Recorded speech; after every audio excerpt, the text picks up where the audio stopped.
Ready to move your crypto from Exodus to Coinbase like a pro. First, in Exodus, find the cryptocurrency you want to transfer, for example, Bitcoin. Tap on its wallet to open it. Now, tap the Receive button to generate your Exodus receiving address.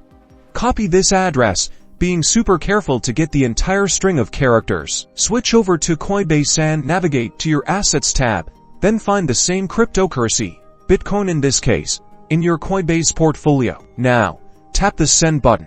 Paste the Exodus receiving address you copied earlier into the recipient address field. Double, triple, even quadruple check that it's correct. This is crucial. Enter the amount of Bitcoin you want to transfer.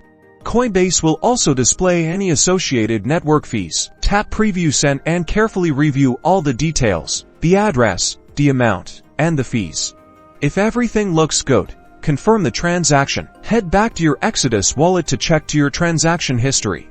It may take a few minutes, or even longer depending on network congestion, for the transaction to be confirmed on the blockchain. You can check Coinbase's transaction history to see if the transaction is pending and then confirmed. And that's it. Your crypto is now transferred.